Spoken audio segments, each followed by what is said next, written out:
everyone, welcome to Land and Sea. I'm Jane 80. Have you been to Port de Grave to see all the fishing boats lit up in Christmas lights? Well, if you haven't, I highly recommend it. The lights are lit now and they'll stay lit right up until January 6th, Old Christmas Day. This is their 26th season.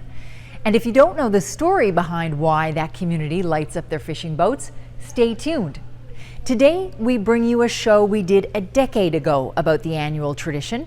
December 2014 was one of the coldest Decembers I can ever remember, but the festive spirit in Port de Grave warmed our hearts. Here's a Christmas special called The Gift of Light.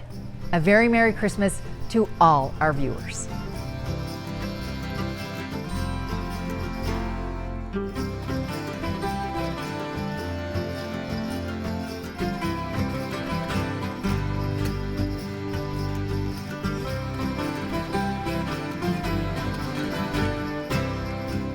Harbour ice cuddles fishing vessels close to the wharves in Port de Grave.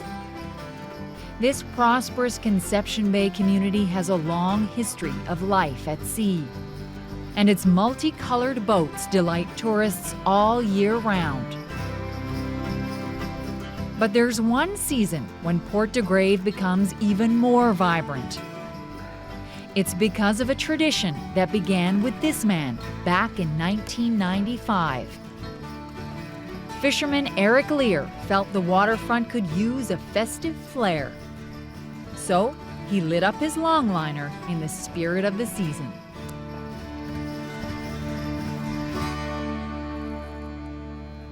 Well, naturally, it's coming Christmas.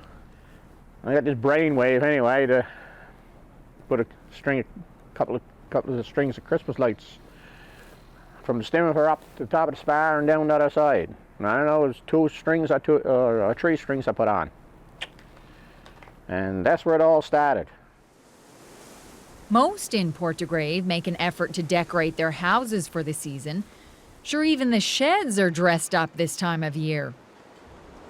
Eric figured the boats should be beaming too. What kind of lights did you use? Oh, the coloured ones, the old-fashioned lights I call them, you know, that's the old-fashioned outdoor lights, like it's strung along here now. No white lights for you? No white lights. No, that's not Christmas. The colored lights on Eric's boat were the talk of the town that Christmas, and then the bright idea caught on. Next year, I think there was another boat, couple of wharfs up the road there. I think they put on some the next year. The growing glow in Port de Grave's harbour was exciting for Joyce Morgan. I love Christmas, yes. I love the lights and the decorations. Joyce was on the town's special events committee. When she saw Eric Lear's boat, a light went on in her head. Flashy fishing vessels might be a big draw for the community. She wanted to know who else would be on board. I wrote letters and sent them to the fishermen and asked if they would be interested in lighting up their boats. Some people was quite happy, and some people was like everything. Some people didn't want to do it, but I can shame anybody into doing anything practically. And Joyce knew there might be a little startup money available to help keep the lights on. The government of Newfoundland and Labrador came out with a program just before Christmas, was called the Festival of Lights. So any community that lit up would get a $500 grant. Now, most towns applied to light up houses and buildings. Port de Grave was the only community with an application to put bulbs on boats. Put them right down to the end there on the turnbuckle. Glenn Petton loved the idea from the very beginning. He's a 4th-generation fisherman in Port de Grave. His crew sets aside one day in early December to get the Atlantic Sea Clipper all decked out. It's the last day they're all together on board until they fish again in the spring. It's almost like the end of the fishing season, and we've made it through another season unscathed, and more or less a celebration of the end of the fishing season and getting ready for the Christmas season. Glenn admits he's sad to see the harbor lose its color after the holidays. Even myself, I'll drive here every day, every night, and look at the lights. Actually, I wouldn't mind seeing it, even go longer, starting earlier in December and going the full month of December and then right up to old Christmas Day. It's real community spirit. There's not much time left now to get the decorations in place. When we come back, Port de Grave's big event.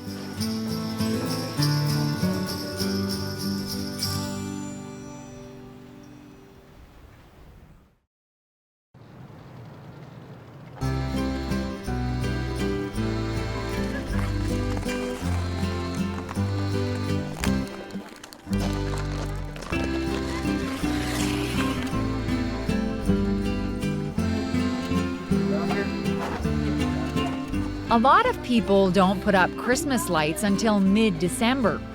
But if you own a boat in Port de Grave, you'd better get untangled sooner than that. The boat lighting ceremony takes place the second weekend of the month, and there's always a bit of a last-minute scramble in the harbor.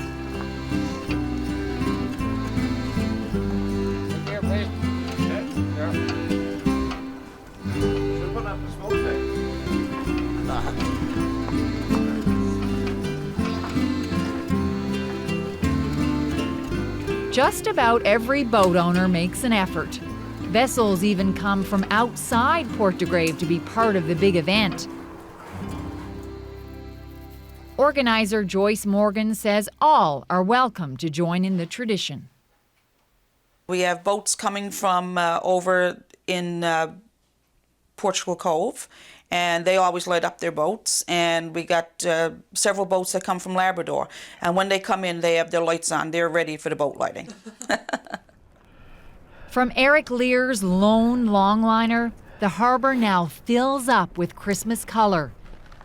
I think the first year we had it was 36 boats, I do believe. And since then it's grown now between 50 to 60 boats. By dusk, the stage is still. The players float quietly, waiting for their moment of glory. The harbor master darkens the streetlights around the water and sets the Yuletide mood. As darkness falls, the crowd starts to file onto the harbor apron. It's a cold one, the coldest night yet for this event. Young and old are bundled up in all kinds of gear. Welcome everyone to the 15th annual boat lighting and carol sing. Fishermen like Glenn Petton are here with their families. After a dangerous season on the water, they've all made it home. As we reflect over this past year, we have so much to be thankful for in Port de Grave. We're thankful today for the year that has passed with no tragedy. We pray now that as we celebrate Christmas and our boats are lit up shortly, we pray that we might ever remember the true message of Christmas. Now bless this community, bless every member and each person involved in the fishery and the offshore. In your name we pray. In the harbor master's office, Bill Ralph is praying too.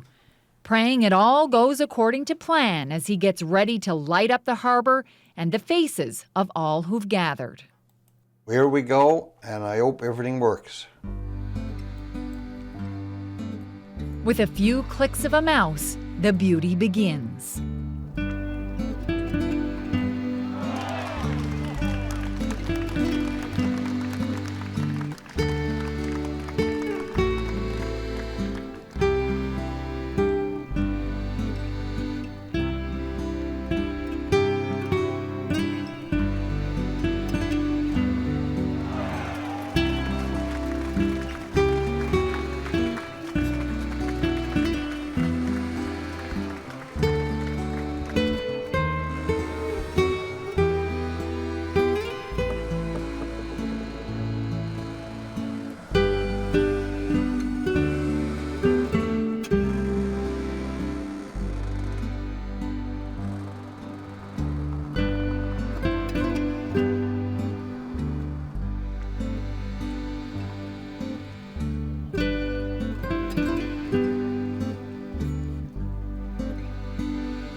Nerve-wracking, and long as everything works okay, great, but you always got that fear something may go wrong and you may push the wrong button.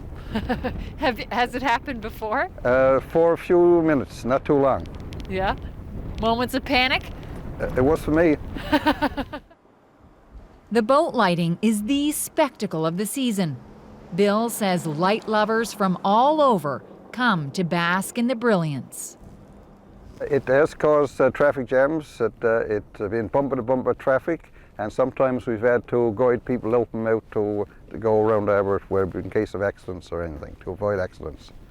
But nice to see, I guess, so many people coming to your harbour. And most definitely, because when they come in to see the boats lit for Christmas, there's no one trying to still them anything. It's just to come in for the beauty of the situation with the boats lit and the harbour lit up and without any street lights on. For locals who've watched it unfold before, the vivid view never gets old. For newcomers like these students from Brazil, the scene is stunning. I love it, I love everybody together, the lights in the boats. I really enjoy here. I did not see this before, and I really good. I love it. Oh, I never have a Christmas like this. It's really beautiful. Christmas lights in the boat. It's really nice. I love it. Yeah, it was a fine crowd, fine night. Anybody getting warmed up yet after a cold night? Why it was cold. It's getting good. This tea is really good, so. After the ceremony, a little party at the harbour master's house. A chance for a mug-up and a sweet homemade treat. Yeah, that's about it. Bill has had another successful launch of festive light. He can relax and enjoy the Christmas kaleidoscope stretching out just beyond his backyard. The colors will brighten the harbour here for 3 weeks, right up until Old Christmas Day. The boat owners, they pay the extra electric bill without complaint. You see, this is Portagrave's gift to Christmas lovers everywhere. The simple but beautiful gift of light.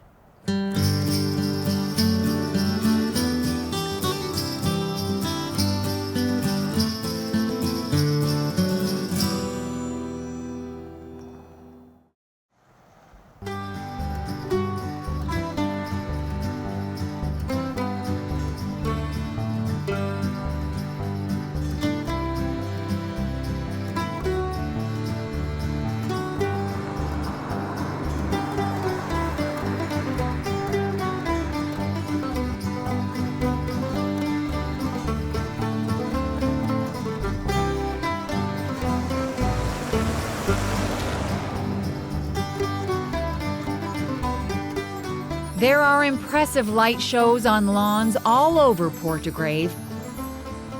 But it's the dazzling drive-through in the harbour that really draws a crowd.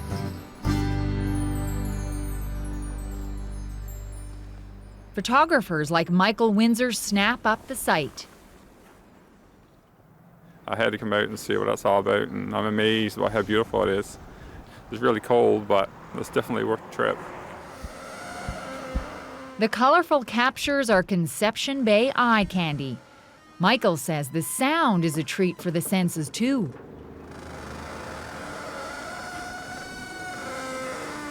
Pictures don't do it justice, you actually get to see it. And with the wind, you get to hear the squeaking of the boats and stuff too.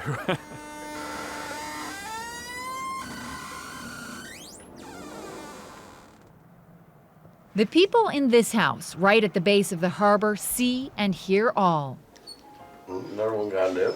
The Lear family has made a tradition of gathering to watch the flow of traffic. Bronson Lear says one year he counted 100 cars pass his window in the span of an hour. Biggest thing is getting a place to park. Not many parking spots available once the lights are lit. No, there's a place pretty well filled up. It was parked about half a kilometre up the road. It was Bronson's son, Eric, you'll remember, who lit the very first string of lights on his boat. what better place can you come now for a drive? And if anyone's going for a Sunday evening drive now, and come here and look at boats lit up like that, eh? Where is the best view in your house of the lights in the harbour? In my bedroom. Is that right? Tell me what you see from your bedroom. I can see every boat in the harbour. And all up around the harbour master's office. And the lights all up around the harbour on the houses. I think now this boat lighting is a Portagrave thing. You go anywhere, and when the boat lighting is Portagrave, whether summer or winter, people know, when you know you're from Portagrave, they'll speak about the boat lighting.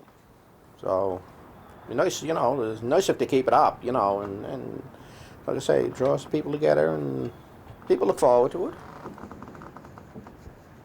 I expect we're going to have a lot of visitors this Christmas. Oh yes, I wouldn't be surprised. Yeah. We got more boats lit than we ever had. Yeah. If Joyce Morgan has anything to say about it, this tradition will be kept up. She gives boat owners a hard time if they don't join in. One year, a visiting vessel wasn't keen on all the fuss. I asked him if he was going to put any lights on his boat. Don't think I'll bother. Well, I said, if you don't put it on, I said, I'm chopping her clear to wharf. So it's your decision.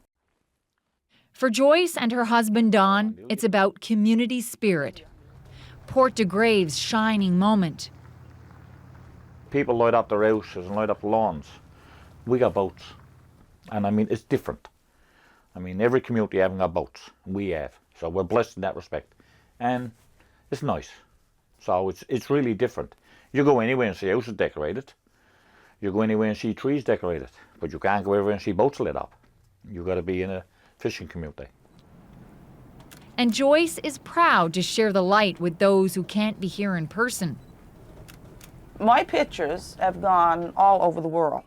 I've even had emails from as far away as Israel, because I'll just put the link on our Facebook page and all the friends can then share, and they go all around the world.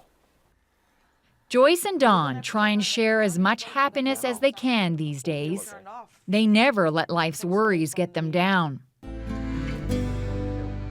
You see, in 2008, Joyce and Don had a serious boating accident. Their boat capsized not far from Port de Grave. We didn't know that we were going to make it or not. It was scary. Joyce can't swim, and well, I could swim a bit, but well, I'm not too bad, I suppose. But well, we got everyone together and got out to the bottom of the boat and that. They were in the cold North Atlantic for almost an hour before help arrived. When we got aboard that boat, what a relief. But then the Coast Guard boat got up alongside of us, and they come aboard, and the technicians, and with the blankets and the heat blankets or whatever you call it, and you know, and they done the best they can do until the helicopter got us. You know, we were lucky. I don't know how much longer we would have been, but we were lucky. According to rescuers, Joyce and Don defied the odds. We had Transport Canada come to our house, and first thing he said to me, he looked at me and he said, "You should not be here." I guess when you get a second chance, it makes a lot of difference, because you're, it's hard to describe what it's like. It's a wake-up call, and you want to take every day to the fullest. You want to celebrate. You want to celebrate life, yes. Have fun. And Christmas is one of those times when they really live it up. I think it's romantic. I mean, I love coming up here in the night time and with Joyce and visiting people, finding out where they're from and talking to people. Taking them on board the boat, get a warm up, or if they want to use the washroom. Don't make no difference to me. Everyone's welcome in my books. We always got people on board this boat. It's I guess you could call it the party boat. Whoever comes to our place is always welcomed. You don't need the fancy cars or the fancy boats or anything like that. Just as long as you got your friends and your health, you're good to go. And maybe a few pretty lights in the harbour. And a few pretty lights in the harbour don't hurt either. Without the lights, Joyce and Don say Christmas just wouldn't be the same. I expect we'll spend New Year's Eve here. Oh, you make my day. That I can tell you. Yeah, that's what we should do. Cook a pot of soup and see whoever was around and invite them aboard. For them, this small town tradition is about spreading the joy of life, and especially the joy of Christmas. I hope this continues on, even when we're dead and gone. I hope this continues for, I mean, our children, our grand. I hope it continues, and hopefully it will.